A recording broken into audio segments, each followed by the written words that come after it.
আসমা বেগমের দুর্দশার গল্প শুনে টাকার চেক নিয়ে ভাঙা গোয়ালঘরে হঠাৎ হাজির হলেন জেলা প্রশাসন। গোয়ালঘরে জেলা প্রধানকে দেখে নিজেকেই তিনি বিশ্বাস করতে পারছিলেন না। একেবারেই অবিশ্বাস্য মনে হচ্ছিল, এরকম গরিবের ঘরে কে আসে।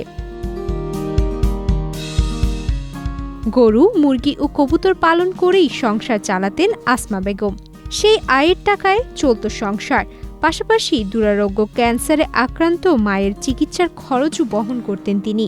কিন্তু কিছুদিন আগে লাম্পি স্কিন রোগে আক্রান্ত হয়ে তার আয়ের প্রধান উৎস ৩টি গরুই মারা যায়। এতে এক মুহূর্তে ভেঙে পড়ে আসমার সংসার, বন্ধ হয়ে যায় মায়ের চিকিৎসাও। অসহায় আসমার জীবন চলার চাকা যেন একেবারেই থেমে গিয়েছিল। চারদিকে তিনি অন্ধকার দেখছিলেন।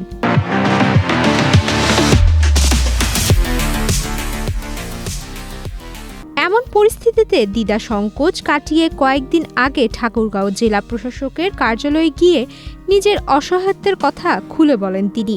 তার কষ্টের কথা শুনে জেলা প্রশাসক পাশে থাকার আশ্বাস দেন। হঠাৎ করেই আসমার ভাঙ্গা গোয়ালঘরে গিয়ে উপস্থিত হন জেলা প্রশাসক ইসরাত ফারজানা। কিছুদিন আগে একটা গরু তার মারা যায়, আমার কাছে গিয়ে সে কান্নাকাটি করে যে এই টাকা দিয়ে তার সংসার, মা সহ তার সংসার চলত।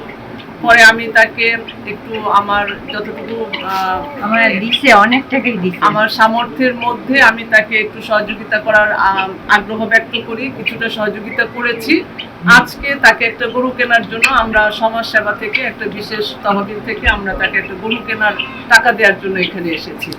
এবং এর যে সংগ্রাম, এই সংগ্রামে আসলে জেলা প্রশাসন এবং আমাদের এই জেলার সমাজসেবার যে কার্যালয় আছে, এই ধরনের মেয়েদের পাশে আমরা সবসময়ই থাকতে চাই, তাদেরকে উৎসাহ দিতে চাই।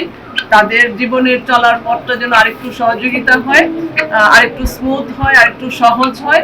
সেই সহযোগিতা যেটা প্রয়োজন সেটা নিয়ে আমরা তাদের পাশে থাকতে চাই। সেখানে সমাজসেবা অধিদপ্তরের বিশেষ তহবিল থেকে গরু কেনার জন্য আসমা বেগমের হাতে ৫০,০০০ টাকার একটি চেক তুলে দেওয়া হয়। পাশাপাশি অসুস্থ মায়ের চিকিৎসা ও বসতঘর মেরামতের জন্য আরও সহায়তার আশ্বাস দেন জেলা প্রশাসক। জেলা প্রশাসনের পক্ষ থেকে মানবিক উদ্যোগকে স্বাগত জানিয়েছে সবাই।